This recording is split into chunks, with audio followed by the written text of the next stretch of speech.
morning, everyone. Happy next to the last day of the year, Wednesday, miércoles. It's the 30th. Remember tomorrow night, New Year's Eve service.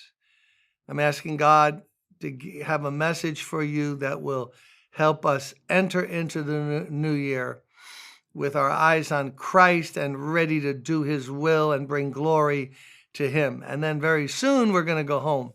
You know something about the coming of Christ? It's nearer now than it was yesterday. I know that. I'm not a prophet, but I know that by logic. We're one day closer. I just thought of a song from the 70s, 80s. What if this would be the year that Jesus comes? The year that we've been waiting for so long.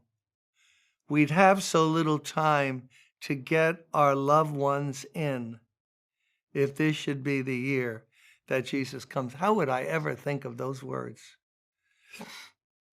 But then it changes. What if this would be the month? And then finally, what if this would be the day that Jesus comes?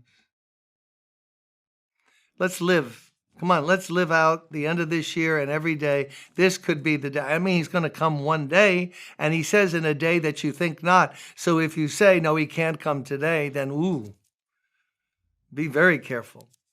So let's go into chapter 9.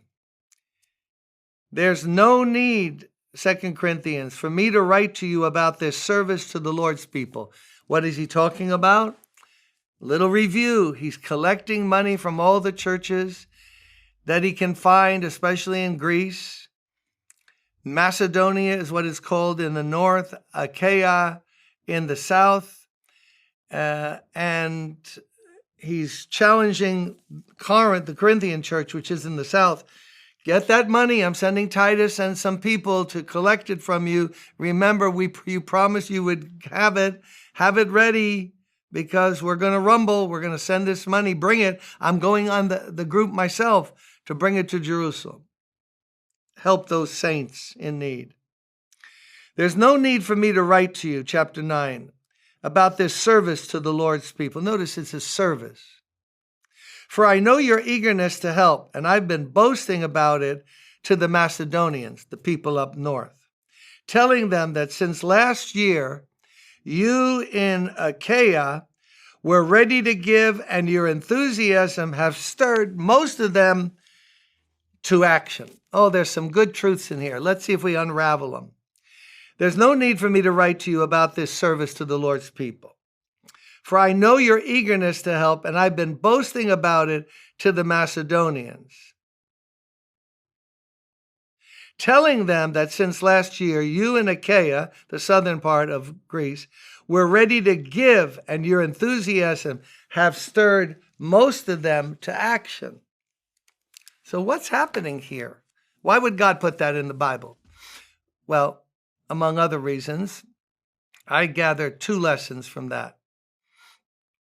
First of all, it's right not to boast about yourself, but to boast about churches and other Christians that have been a blessing to you.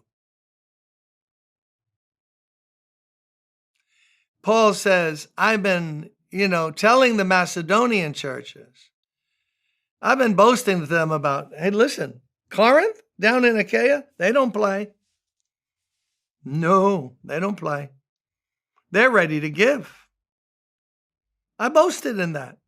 God put it in your heart that you had a willingness to give. Now, he's going to later say, please don't make me look bad.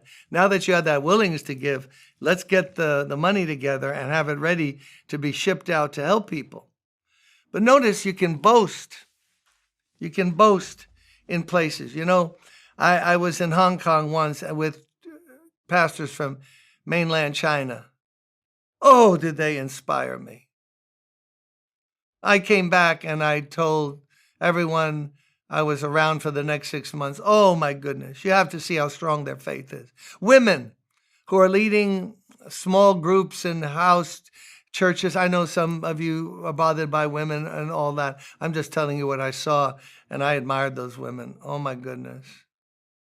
In jail for Christ. And there they are, rumbling for the Lord. We can boast in that. Look what God's grace is doing in those people. Fastest growing church in the world. Wait a minute. Do they vote? No. Do they have Democrats and Republicans? No.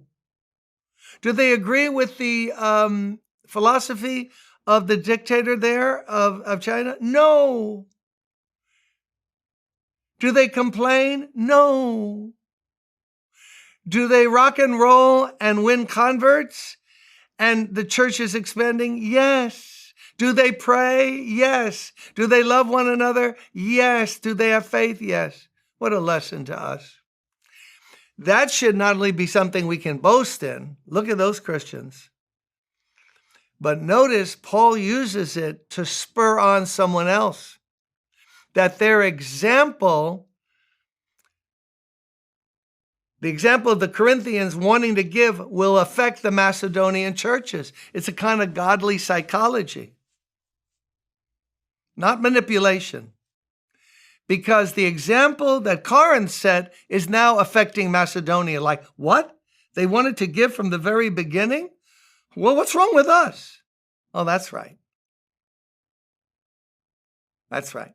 We're always setting examples. We're always having influence. You say to me, no, as I close out this year, I don't want to influence anyone. You influence someone by not influencing them. By being lazy and not doing anything, you're an influence to those who see you and know you. We are all every day giving off influence. Everyone, the guys working with me today here in the studio, they're going to influence someone today by what they say, what they don't say, how they behave, how they treat a waitress. Every one of us is influencing someone. We can do it for good or we can do it for bad. We can discourage people. We can encourage people. We can build someone up. We can tear someone down. Influence. Influence. Oh, how I thank God for influences in my life. Godly men and women. I want to thank God on this next to the last day of the year for my now deceased mother who died at 104.